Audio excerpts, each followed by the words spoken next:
Hello friends, good morning. നമ്മുടെ Kerala T V സീരിയലിലേക്ക് എല്ലാവർക്കും സ്വാഗതം. അങ്ങനത്തെ നമ്മുടെ രേവതി സ്വന്തം അമ്മയ്ക്കും അനിയനും അനുജത്തിക്കും പ്രാധാന്യം കൊടുത്തുകൊണ്ട് നിങ്ങളുടെ ആ ഒരു കണ്ണ് നിറഞ്ഞ് സമ്മതിക്കില്ലെന്നൊക്കെ പറഞ്ഞ് കല്യാണത്തിന് സമ്മതിക്കാം. രേവതി പിന്നെ എന്തിനാമേ ജീവിച്ചിരിക്കുന്നതെന്നൊക്കെ അമ്മയോട് ചോദിക്കുന്നു. അങ്ങനെ കാര്യം ചെയ്യേണ്ടി വന്നാൽ തോറ്റു പോവില്ലേ രേവതി എന്നൊക്കെ ഇങ്ങനെ ചോദിക്കും കേട്ടോ. അങ്ങനെ രേവതി ആ വിവാഹത്തിന് സമ്മതിക്കുന്നു, അതായത് സച്ചിയുമായിട്ടുള്ള വിവാഹത്തിന്. അടിയും പിടിയും ബഹളമായിട്ട് നടക്കുന്നവൻ തനി രാവണൻ, അവനെക്കുറിച്ച് എനിക്കെല്ലാം അറിയാം. അവൾക്കില്ലാത്ത എന്തെങ്കിലും ദുർഗുണങ്ങൾ ഈ ലോകത്ത് മറ്റാർക്കും ഉണ്ടെന്ന് ഞാൻ വിശ്വസിക്കുന്നില്ലെന്നും, അല്ലെങ്കിലും നേർച്ചക്കോഴി എന്തിനാ അത്രയൊക്കെ അറിയുന്നത് അല്ല അമ്മേ എന്നൊക്കെ രേവതി ഇങ്ങനെ അമ്മയോട് ചോദിക്കുക കേട്ടോ. അങ്ങനെ പറഞ്ഞോളൂ അമ്മ ചെന്ന്, എനിക്ക് വിവാഹത്തിന് സമ്മതമാണെന്ന്. അങ്ങനെ നമ്മുടെ രേവതി സച്ചി വിവാഹം കഴിക്കാൻ സമ്മതിക്കുക. പക്ഷേ അനുജനും അനുജത്തിക്കൊന്നും അതിന് താല്പര്യമില്ല. പക്ഷേ അവരെ രക്ഷിക്കാൻ വേണ്ടി അങ്ങനെ ആ ഒരു ഇതിൽ നമ്മുടെ രേവതി സംസാരിക്കുന്നു. അപ്പോൾ രേവതിയോട്, പക്ഷേ ചേച്ചി ഈ സച്ചിയല്ലേ ചേച്ചി, ഈ സച്ചിയെ കൊണ്ട് തന്നെയല്ലേ ബലമായി പിടിച്ചുകൊണ്ട് പോയി കല്യാണം കഴിക്കാൻ തീരുമാനിച്ചു. അപ്പോഴും ചേച്ചി കുറ്റപ്പെടുത്തുന്ന ഈ സച്ചി തന്നെയല്ലേ വന്ന് രക്ഷിച്ചത്. സച്ചിയേട്ടൻ അന്ന് അത് ചെയ്തില്ലായിരുന്നെങ്കിൽ ചേച്ചി ഇപ്പോൾ ഗജാനന്ദൻ്റെ ഭാര്യയായിട്ട് ജീവിക്കില്ലായിരുന്നു എന്നുള്ള കാര്യം അനുജത്തി ചോദിക്കുക. ഞാൻ ആ അച്ഛമ്മ പറയുന്നത് വിശ്വസിക്കാനാണ് ഇഷ്ടപ്പെടുന്നത് ചേച്ചി എന്നുള്ള കാര്യം പറഞ്ഞ്, നമ്മൾ മനസ്സിലാക്കിയതുപോലെ ഒരാളല്ലെങ്കിലോ സച്ചിയേട്ടനെന്ന് ദേവിക ചോദിക്കുക. ഇവൻ ഒരിക്കൽ ബൈക്ക് മോഷ്ടിച്ചു, ആ ഒരൊറ്റ കാരണം കൊണ്ട് ഇവൻ മോശക്കാരനാണെന്നുള്ളത് പറയാൻ പറ്റുമോ എന്ന് ദേവിക ചോദിക്കുക. എന്താ ശരിയല്ലേ എന്ന്. അപ്പോഴും രേവതി അതിനെപ്പറ്റി ഒന്ന് ചിന്തിക്കുക. ചേച്ചി ഉപദേശിക്കാനുള്ള അർഹതയൊന്നും എനിക്കില്ല, അതിനുള്ള ലോകപരിചയവും എനിക്കില്ല. പക്ഷേ ഒന്നും ഞാൻ ചേച്ചിയോട് പറയാൻ ചേച്ചി, ഈ കല്യാണം കൊണ്ട് ചേച്ചിക്ക് എന്തെങ്കിലും നഷ്ടം ഉണ്ടാകുമെന്ന് ഞാൻ ഒരിക്കലും വിശ്വസിക്കുന്നില്ല എന്നുള്ള കാര്യം പറയുന്നു. ആ അച്ഛൻ പറഞ്ഞതുപോലെ തന്നെ സ്നേഹം കൊണ്ട് മൂടും ചേച്ചിയെ സച്ചിയേട്ടൻ. നീ എത്ര പെട്ടെന്നാ അയാളെ അങ്ങനെ വിളിച്ചതെന്നുള്ള കാര്യം ചോദിക്കുക. മോൾക്ക് ഇത്രയും നന്നായിട്ട് സംസാരിക്കാൻ അറിയാമെന്ന് ചേച്ചിക്ക് ഇപ്പോഴാണ് മനസ്സിലാകുന്നതെന്ന് രേവതി അനുജത്തിയോട്.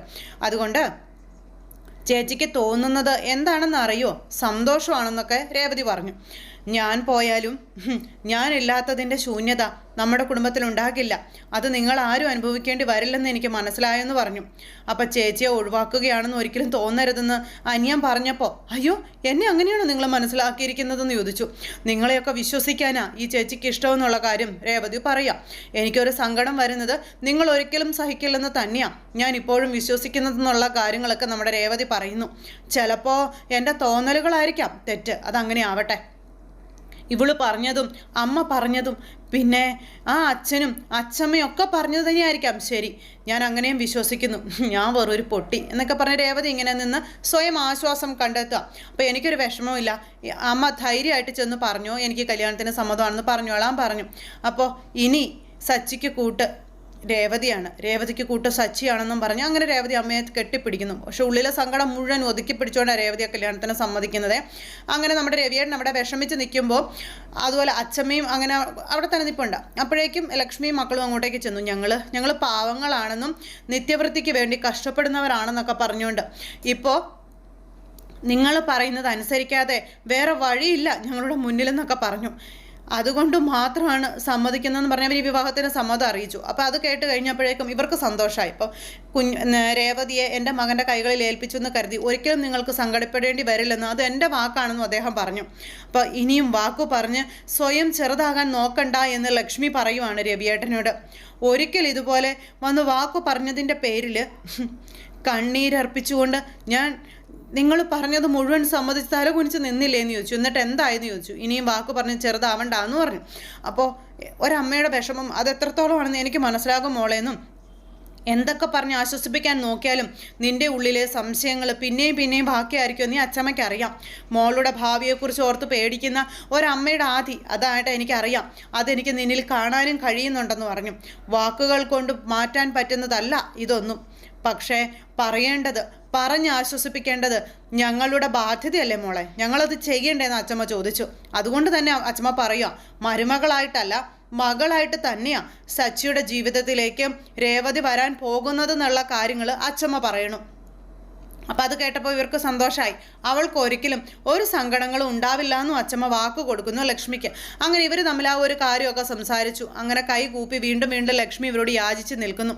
എന്നിട്ട് അവരങ്ങ് പോയി. അത് കഴിഞ്ഞപ്പോഴത്തേക്കും അച്ചമ്മ രേവതിയെക്കുറിച്ചും അതുപോലെ അവർ പറഞ്ഞ കാര്യങ്ങളൊക്കെ രവിയോട് പറയുക. അവർ പറഞ്ഞതൊക്കെ നീ കേട്ടില്ലേ, അവരുടെ വാക്കുകളെ നമ്മൾ പേടിക്കണം. ഇനി ഒരിക്കലും ആ കണ്ണ് നിറയാനുള്ള അവസരം നമ്മളായിട്ട് ഉണ്ടാക്കരുതെന്ന് പറഞ്ഞപ്പോൾ സച്ചി അമ്മയ്ക്ക് അറിയാവുന്നതല്ലേ, അവൻ ഒരിക്കലും രേവതിയെ കരയിക്കില്ല അമ്മേ, അതെനിക്ക് ഉറപ്പാണെന്ന് പറഞ്ഞു നമ്മുടെ രവി. അപ്പോൾ ആ ഉറപ്പ് തന്നെ എനിക്കും സച്ചി നല്ലവനാണെന്നും, പക്ഷേ അവൻ മാത്രമല്ലല്ലോ വീട്ടിലുള്ളത്, ചന്ദ്രമതി അവൾ തോറ്റു നിൽക്കുക. അതുകൊണ്ട് തന്നെ അവൾക്ക് പക കാണും, ആ പക അവൾ കാണിക്കും. അതൊന്നും ഒരിക്കലും രേവതിയുടെ നേർ വന്ന് വീഴാതെ നീ ശ്രദ്ധിച്ചോളണമെന്ന് പറഞ്ഞു. ചന്ദ്രമതി ആയിരിക്കണം അമ്മ, നീ ആയിരിക്കണം അവളുടെ അച്ഛൻ, എങ്കിലേ അവൾ മകളാവുകയുള്ളൂ. അത് നീ മറന്നു പോകരുത്. മനസ്സിലാകുന്നുണ്ടോ എന്ന് ചോദിച്ചപ്പോൾ ഉണ്ട് അമ്മയെന്ന് പറഞ്ഞു. മകനും അമ്മയും സംസാരിച്ചുകൊണ്ട് നിൽക്കാം. അത് കഴിഞ്ഞ് അച്ഛമ്മയും അതുപോലെ രവിയും കൂടെ നേരെ നമ്മുടെ രേവതിയുടെ അടുത്തേക്ക് ചെന്നിട്ട് മോളോട് എങ്ങനെ ഇതിന് നന്ദി പറയേണ്ടതെന്ന് എനിക്കറിയില്ലെന്നൊക്കെ പറഞ്ഞു. മോളെ രക്ഷിച്ചത് എൻ്റെ കുടുംബത്തിൻ്റെ അഭിമാനം കൂടിയിട്ടാണെന്നൊക്കെ പറഞ്ഞുകൊണ്ട് നമ്മുടെ രവി ഇങ്ങനെ രേവതിയോട് പറയുക. കല്യാണത്തിൻ്റെ അന്ന് ഒരു കത്ത് എഴുതി വെച്ച് ഓടിപ്പോയ ഒരു പാവം പെൺകുട്ടിയെ കണ്ണുനീര് കുടിപ്പിച്ചവനാണ് രവീന്ദ്രൻ്റെ മകനെന്ന ചീത്തപ്പേരിൽ നിന്ന് എൻ്റെ മോളെന്നെ രക്ഷിച്ചെന്ന് രവീന്ദ്രൻ അന്നേരം പറയുന്നു. ഒരിക്കലും എൻ്റെ മോളെന്നെ കുറ്റപ്പെടുത്തരുത്, ശപിക്കരുതെന്നൊക്കെ പറഞ്ഞു അദ്ദേഹം. സ്വന്തം അച്ഛൻ മക്കളുടെ നന്മയ്ക്ക് വേണ്ടി ചെയ്തതായിട്ട് മാത്രമേ കരുതാവൂ എന്നൊക്കെ പറഞ്ഞു. അച്ഛമ്മ അന്നേരം അനുഗ്രഹം കൊണ്ട് വാരിപ്പൊതിയാണ് രേവതിയെ. ഈ തീരുമാനം കൊണ്ട് മോൾക്ക് ഗുണങ്ങൾ മാത്രമേ ഉണ്ടാവുകയുള്ളൂ, ഒരിക്കലും മോൾ കരയേണ്ടി വരില്ലെന്നും നല്ലതേ എൻ്റെ മോൾക്ക് വരുവുള്ളൂ എന്നൊക്കെ രവി ഇങ്ങനെ പറയുന്നു. അപ്പോൾ ഇതൊക്കെ കേട്ട് ഇങ്ങനെ നിൽക്കുക രേവതി. എൻ്റെ 3 മക്കളിൽ എനിക്ക് ഏറ്റവും ഇഷ്ടം എൻ്റെ സച്ചിയാണെന്നും നല്ലവനാണ് അവനെന്നുള്ള കാര്യവും പറഞ്ഞു. എല്ലാവർക്കും നല്ലത് മാത്രം വരണമെന്ന് ആഗ്രഹിക്കുന്ന ഒരുവനാണ് അവനെന്നൊക്കെ പറഞ്ഞു. ഈ ഒരു തീരുമാനത്തിൻ്റെ പേരിൽ മോൾക്ക് ഒരിക്കലും കണ്ണുനീര് കുടിക്കേണ്ടി വരില്ലെന്ന് ഈ അച്ഛൻ ഉറപ്പുണ്ടെന്നും പറഞ്ഞു. ഏതുതരം ജീവിതമാണ് മോൾ സ്വപ്നം കണ്ടിരുന്നത് എന്നൊന്നും എനിക്കറിയില്ല. എന്തു തന്നെയായാലും അതിൽ വലിയൊരു ജീവിതം തന്നെയായിരിക്കും എൻ്റെ മോൾക്ക് കിട്ടാൻ പോകുന്നതെന്നും പറഞ്ഞു. ഞാനിപ്പോൾ സ്വപ്നങ്ങളൊന്നും കാണാറില്ല അച്ഛാ, എനിക്ക് സ്വപ്നം കാണാനുള്ള അവകാശങ്ങളില്ല, ഞാൻ സ്വപ്നം കണ്ടാലൊന്നും നടക്കില്ല എന്ന് പറഞ്ഞു.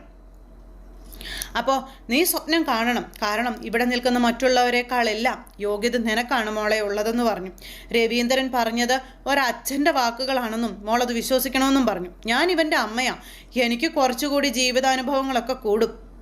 അതിൻ്റെ വെളിച്ചത്തിൽ അമ്മ പറയാം, മോളുടെ തീരുമാനം അത് നന്നായി, അത് നല്ലൊരു തീരുമാനമായിരുന്നു മോളെ, തെറ്റാത്ത തീരുമാനം. സച്ചിക്കൊരു പെണ്ണ്, അതെൻ്റെ എന്നത്തെയും വലിയൊരു ആഗ്രഹമായിരുന്നു എന്നുള്ള കാര്യവും പറഞ്ഞു. ഈ ഭൂമിയിൽ ഏറ്റവും നല്ല പെൺകുട്ടിയെ തന്നെ അവന് കിട്ടണമേ എന്ന് പ്രാർത്ഥിക്കാത്ത ദിവസങ്ങളില്ലായിരുന്നു എന്നുള്ള കാര്യങ്ങളും അച്ചമ്മ പറയുന്നു. ആ പ്രാർത്ഥന ദൈവം കേട്ട ദിവസമാണിതെന്നുള്ള കാര്യമൊക്കെ പറഞ്ഞ് എനിക്ക് തൃപ്തിയായി മോളെന്നും പറഞ്ഞു.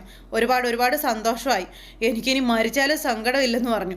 അച്ചമ്മ മരിക്കേ, എനിക്ക് പിന്നെ ആരാ അച്ചമ്മ ആ വീട്ടിലുള്ളതെന്ന് ചോദിക്കുകയാണ് രേവതി. അന്നേരം എൻ്റെ തലയ്ക്കുള്ളിൽ ഇപ്പോൾ ഒരു പകപ്പ് മാത്രമേ ഉള്ളൂ, എന്ത് ചെയ്യേണ്ടതെന്നുള്ളത്.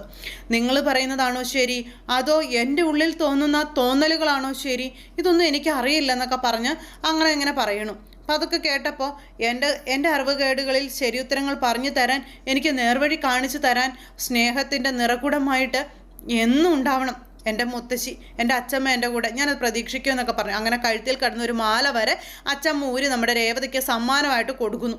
ഇതൊക്കെ കണ്ട് ഇവരെല്ലാവരും അന്താളിപ്പോട് നിൽക്കാം.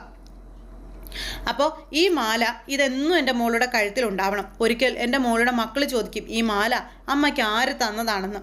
അപ്പം നീ പറഞ്ഞു കൊടുക്കണം, കല്യാണ ദിവസം നിങ്ങളുടെ അച്ഛൻ്റെ അച്ചമ്മ തന്നതാണെന്ന് പറഞ്ഞു കൊടുക്കണമെന്നും പറഞ്ഞ് അച്ചമ്മ ഇങ്ങനെ പറയുന്നു. അങ്ങനെ എന്താ പറയുക, രേവതിയെ സ്നേഹം കൊണ്ട് പൊതിയ. എനിക്ക് ഒറ്റ മോനേ ഉള്ളൂ, അവന് 3 ആൺമക്കളും. എൻ്റെ കുടുംബത്തിലേക്ക് വരുന്ന 2ാമത്തെ പെൺകുട്ടിയാണ് നീ എന്നൊക്കെ പറഞ്ഞു. മരുമകളായിട്ടല്ല, മകളായിട്ട് തന്നെയാണ് കാണുന്നത്. നീ എൻ്റെ സ്വന്തം മകൾ തന്നെയാണെന്നൊക്കെ അച്ചമ്മ പറയപ്പോൾ അച്ചമ്മയുടെ അനുഗ്രഹമൊക്കെ മേടിക്കുന്ന രേവതി. അങ്ങനെ സ്നേഹം കൊണ്ട് വാരി പൊതിഞ്ഞ് അങ്ങനെ ആശീർവാദങ്ങളൊക്കെ കൊടുത്ത് നമ്മുടെ രേവതിയെ മണവാട്ടിയായിട്ട് നിർത്തുന്നു. ഈ സമയത്ത് രേവതിയുടെ ഉള്ളിൻ്റെ ഉള്ളിൽ പൊള്ളുന്നുണ്ട് കേട്ടോ. അത് കഴിഞ്ഞ് പിന്നെ കാണിക്കുന്നത് ചന്ദ്ര മാറി നിന്ന് ഫോൺ വിളിച്ചുകൊണ്ടിരിക്കുക. അപ്പോൾ ആ കൂട്ടുകാരി വന്നിട്ട് ചോദിച്ചു, നീ ആരെ ഈ വിളിക്കുന്നതെന്ന്. സുധിയെ വിളിച്ച് നോക്കുമായിരുന്നു എന്ന് പറഞ്ഞു. അവരെ ഒന്ന് ഫോണിൽ കിട്ടിയിരുന്നെങ്കിൽ സത്യം എന്താണെന്ന് അറിയായിരുന്നു. ഇനി ഇതിൽ കൂടുതൽ എന്താ ചന്ദ്ര അറിയാനുള്ളത്? നീ ഇപ്പോഴും അവനെ വിശ്വസിക്കുകയാണോ എന്ന് ഭാമ ചോദിക്കുക. സുധി മറ്റാരെ ചതിച്ചാലും എനിക്ക് ഇത്രയ്ക്ക് വിഷമം ഉണ്ടാകുമായിരുന്നില്ല. അവനെ പ്രാണന് തുല്യം സ്നേഹിച്ച നിന്നെ ചതിച്ചതിലാണ് എനിക്ക് എത്രയും സങ്കടം എന്നുള്ള കാര്യം ഭാമ പറയാം. സച്ചിയായിരുന്നു ഇത് ചെയ്തിരുന്നതെങ്കിൽ എനിക്ക് ഇത്രയും ദുഃഖം ഉണ്ടാകില്ലായിരുന്നു എന്ന് ചന്ദ്ര പറഞ്ഞു. അവൻ അങ്ങനെ ഒരുത്തനാ, അവൻ അതൊക്കെ ചെയ്യും. ഇത് സുധി ഒരവസരം കിട്ടാൻ കാത്തിരിക്കുകയായിരുന്നു രവിയേട്ടനും അമ്മയും. ഇപ്പം അത് അവർ ശരിക്കും ഉപയോഗപ്പെടുത്തിയില്ലേ എന്നൊക്കെ ചോദിക്കുന്നു ചന്ദ്ര. എൻ്റെ വളർത്തു ദോഷം എന്ന് വരെ കുറ്റപ്പെടുത്തിയില്ലേ എന്നൊക്കെ പറഞ്ഞ് ഇവരിങ്ങനെ പറഞ്ഞുകൊണ്ടിരിക്കുമ്പോഴേക്കും രവി അങ്ങോട്ടേക്ക് വന്നു. രവിയേട്ടൻ അങ്ങ് വന്നു. അപ്പോൾ കല്യാണത്തിൻ്റെ കാര്യങ്ങൾ സംസാരിച്ചു. അവളെ നല്ലോണം നോക്കിക്കോളാമെന്ന് ഞങ്ങൾ ഉറപ്പ് കൊടുത്തിട്ടുണ്ട്. സച്ചിയുടെ പെണ്ണായിട്ടാണ് അവൾ വരുന്നതെന്ന്. തരംതിരിവ് കാണിക്കുന്ന ഒരു സ്വഭാവം ഉണ്ട് നിനക്ക്, അതിവിടെ കാണിച്ചേക്കരുത്. പന്തിയിൽ നീ പക്ഷാഭേദം കാണിക്കും. ആ സ്വഭാവം നീ പുറത്തെടുത്താൽ എൻ്റെ തനി നിറം നീ കാണും. സച്ചി നിൻ്റെ മകൻ തന്നെയാണ്, ആ ഒരു ഓർമ്മ എപ്പോഴും വേണമെന്ന് പറഞ്ഞപ്പം അപ്പോൾ കുറ്റം മുഴുവൻ എനിക്ക്. ആയിക്കോട്ടെ, എനിക്കും സമ്മതം തന്നെയാണ് അവളെ മരുമകളായിട്ട് സ്വീകരിക്കാനായിട്ട്. കാർ ഡ്രൈവർക്ക് പൂക്കാരി ഭാര്യ സമം കുഴപ്പമില്ല, എനിക്ക് സന്തോഷമുള്ളൂ എന്ന് പറഞ്ഞു. പക്ഷേ അവനതിന് സമ്മതിച്ചോ? നിങ്ങളുടെ സച്ചി എന്ന് ചോദിച്ചു അമ്മ. പ്രേമം അനിയത്തിയാണെങ്കിൽ കല്യാണം ചേച്ചിയാണ് എന്ന് പറഞ്ഞ് നടക്കുമായിരുന്നല്ലോ, ആ തീരുമാനമൊക്കെ അവൻ മാറ്റുമോ എന്ന് ചോദിച്ചു. അവനോട് നിങ്ങൾ ചോദിച്ചോ വല്ലതും? അവൻ സമ്മതിച്ചോ? ഇതൊക്കെ ചോദിച്ചപ്പോൾ അവൻ സമ്മതിക്കുമെന്ന് പറഞ്ഞു അച്ഛൻ. സമ്മതിക്കും, അപ്പം ചോദിച്ചില്ലല്ലേ? ആദ്യം അവൻ്റെ സമ്മതം പോയി മേടിക്കാൻ പറഞ്ഞു. സച്ചിയെ എനിക്കറിയാവുന്നിടത്തോളം സച്ചി തീരുമാനിച്ച തീരുമാനത്തിൽ നിന്ന് മാറുന്നവനല്ലെന്നൊക്കെ പറഞ്ഞു. എന്നെ കണ്ണീര് മാത്രം കുടിപ്പിച്ചവൻ അവൻ. എനിക്ക് തോന്നുന്നില്ല അവൻ സമ്മതിക്കുമെന്നുള്ളത്. അവൻ ഒരിക്കലും ഒന്നിനും മര്യാദ കൽപ്പിക്കുന്നവനല്ല. ഓരോ ഉത്തരവാദിത്വവും ഏൽക്കാതെ കാള കളിച്ച് നടക്കണം അവന്. അങ്ങനെ ഒരു മനസ്സുള്ളവൻ കല്യാണത്തിന് സമ്മതിക്കുമോ? ഒരിക്കലും ഇല്ല എന്ന് പറഞ്ഞപ്പം നിന്റെ ഉള്ളിലെ ദുഷ്ടത്തരവാ നീ ഇപ്പോൾ പുറത്തെടുക്കുന്നത്.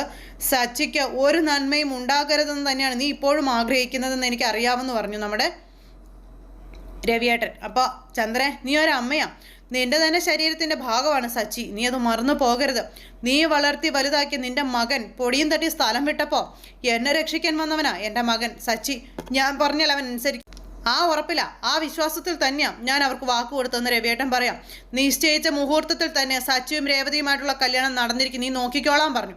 അതും പറഞ്ഞ് രവിയേട്ടൻ അങ്ങോട്ടേക്ക് പോയി. അപ്പോഴേക്കും നമ്മുടെ സച്ചി അത് കേട്ടുകൊണ്ട് വന്നു. പാവ സച്ചി ഈ സമയത്ത് സ്റ്റേജിൽ കയറി ഇരുന്നിട്ട് ആരും പോകരുതെന്നും ആരും പിരിഞ്ഞു പോകരുതെന്നും കല്യാണം മാറ്റിയിട്ടില്ലെന്നൊക്കെ പറഞ്ഞുകൊണ്ട് നമ്മുടെ രവി വന്ന് പറഞ്ഞു. എൻ്റെ രണ്ടാമത്തെ മകൻ സച്ചി പറഞ്ഞ മുഹൂർത്തത്തിൽ തന്നെ രേവതിയെ വിവാഹം കഴിക്കുന്നു. സച്ചി ഇതൊക്കെ കേട്ട് ഞെട്ടലോട് കൂടി വരിക പാവം. ആ കല്യാണം കണ്ട് ഉണ്ട് കഴിഞ്ഞിട്ടേ എല്ലാവരും ഇവിടെ നിന്ന് പോകാവുള്ളൂ എന്നും പറയുന്നു. അപ്പം അച്ഛാ എന്നും പറഞ്ഞ് സച്ചി വന്ന് വിളിച്ചു. അപ്പം എന്താടാ എന്ന് അച്ഛൻ. അപ്പം അച്ഛനൊന്നും വരാൻ പറഞ്ഞു വിളിച്ചു. എനിക്ക് സംസാരിക്കാനുണ്ടെന്ന് പറഞ്ഞു. അപ്പോൾ അച്ഛൻ മകൻ്റെ കൂടെ ചെല്ലുന്നു.